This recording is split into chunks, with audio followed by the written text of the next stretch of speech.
Hello दोस्तों, मैं अमित कुमार सिंह आपका अमित सिविल सर्विसेज एकेडमी में एक बार फिर से स्वागत करता हूं। दोस्तों, मैं आपके लिए अति महत्वपूर्ण वीडियो गुलाम वंश जो इतिहास का मैं सीरीज चला रहा हूं, उसी के अंतर्गत मैं गुलाम वंश का सारा क्वेश्चन लेकर उपस्थित हूं आपके सामने। दोस्तों, वीडियो की सीरीज आपके सामने आ रही है। दोस्तों, मैं करेंट अफेयर्स, जैसे मैंने आपसे वादा किया था, करेंट अफेयर्स की सीरीज और जो भी आपका इतिहास का सीरीज में दोनों उपस्थित हो रहा हूं लेकर। कुछ दिन में दोस्तों मैं साइंस के क्वेश्चन भी आपको A to Z साइंस के क्वेश्चन में कराऊंगा, जिससे आपको इससे बाहर एग्जाम में क्वेश्चन नहीं आएगा। देखिए दोस्तों, बीपीएससी के पैटर्न के अनुसार 30 नंबर का क्वेश्चन आपको करेंट अफेयर से रहता है, 40 नंबर का क्वेश्चन आपको इतिहास से रहता है और 30 नंबर के क्वेश्चन आपको साइंस से रहते हैं।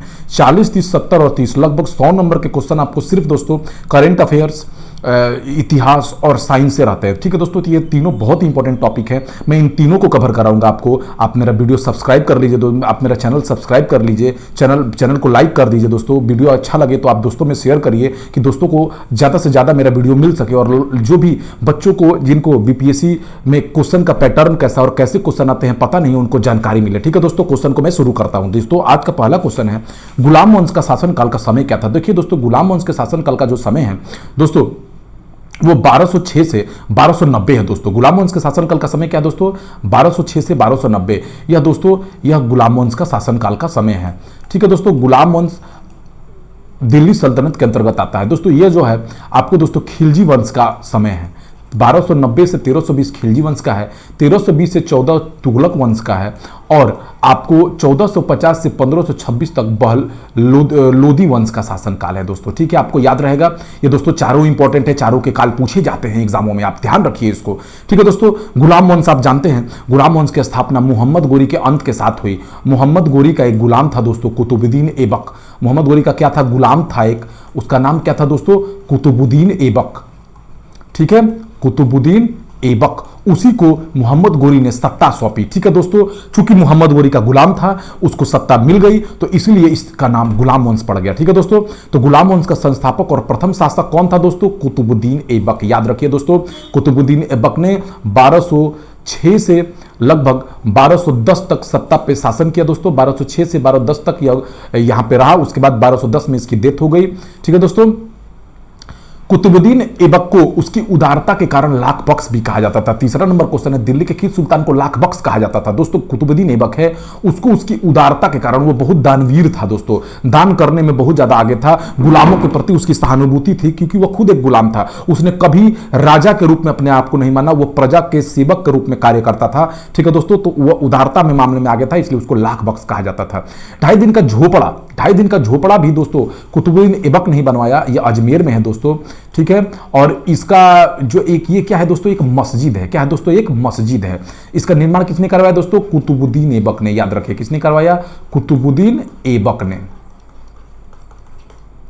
नेक्स्ट क्वेश्चन है दोस्तों, निम्न में से किसने प्रसिद्ध कुतुब मीनार के निर्माण में योगदान नहीं दिया? दोस्तों, वो गयासुद्दीन तुगलक है जिसने कोई योगदान नहीं दिया। कुतुबुद्दीन ऐबक ने निर्माण दोस्तों क्या कराया था? शुरू करवाया था। निर्माण क्या कराया था? शुरू करवाया था इसने।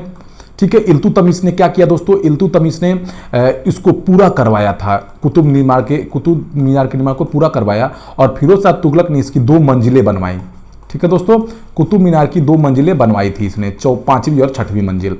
कुतुबुद्दीन ऐबक की राजधानी कहाँ थी दोस्तों? देखिए, कुतुबुद्दीन ऐबक की राजधानी तो दोस्तों लाहौर में इसका मकबरा है। ठीक है दोस्तों, 1210 में पोलो खेलते समय इसका डेथ हो गया था दोस्तों। पोलो खेलते समय, पोलो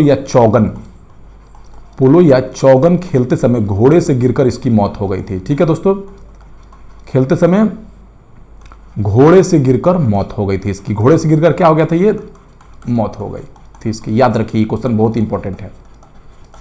ठीक है, किस शासक का पोलो खेलते समय मौत हो गई थी? 1210 में इसका मौत हो गया था।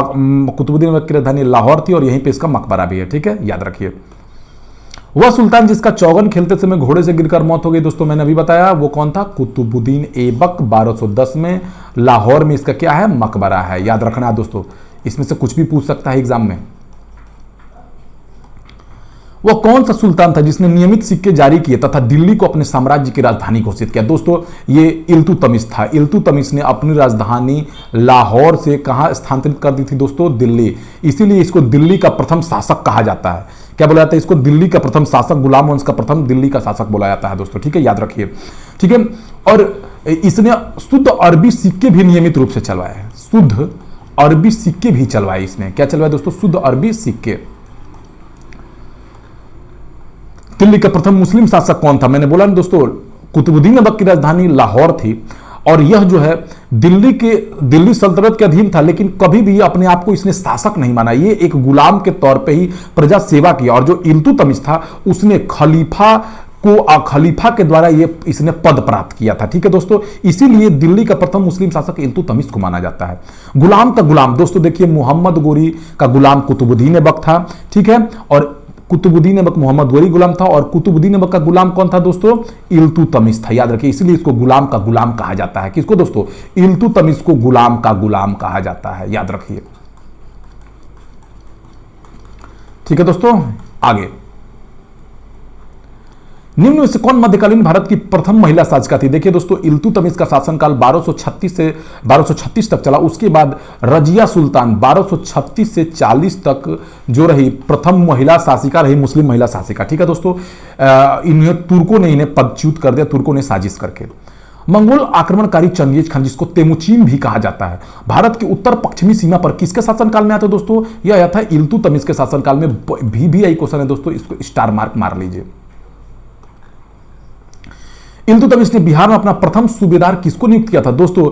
इल्तुतमिश ने बिहार में अपना प्रथम सूबेदार जो है मालिक जानी को नियुक्त किया। 1225 में इल्तुतमिश ने क्या किया था दोस्तों? इल्तुतमिश ने दोस्तों बिहार शरीफ तथा बाढ़ पर अपना कब्जा कर लिया था। बिहार शरीफ तथा बाढ़ पर क्या कर लिया था दोस्तों? कब्जा कर लिया था इसने। ठीक है, और वहां का सूबेदार मालिक जानी को बना दिया। रजिया बेगम को सत्ता से हटाने में दोस्तों तुर्कों का हाथ था। किसका हाथ था दोस्तों? तुर्क लोग उसको सत्ता से हटा दिए। दिल्ली के किस सुल्तान ने लौ और रक्त की नीति अपनाई दोस्तों? वह था गयासुद्दीन बलबक उलग खां। पैगंबर के बाद यह अपने आप को ही सबसे बड़ा भगवान मानता था और इसका उलग खां भी नाम था और इसका मूल नाम जो था दोस्तों बाहुदीन था। बाहुदीन। ठीक है दोस्तों, एग्जामों में डायरेक्ट आपको क्वेश्चन पूछेगा, मूल नाम क्या था? बाहुदीन। निम्न में से किसने जिले इलाही की उपाधि धारण की? यह भी दोस्तों गयासुद्दीन बलबन उलग खां। ठीक है दोस्तों, याद रखिए, उलग खां। नसरुद्दीन मोहम्मद ने इसे उलग खां की उपाधि दी थी। नसरुद्दीन मोहम्मद ने इसे उलग खां की उपाधि दी थी। ठीक है दोस्तों, जिले इलाही यानी पैगंबर के बाद अपने आप को सबसे बड़ा भगवान मानता था। दिल्ली के किस शासक ने प्रसिद्ध फारसी त्योहार नौरोज को आरंभ किया दोस्तों? गयासुद्दीन बलबन ने ही नौरोज त्योहार को आरंभ किया।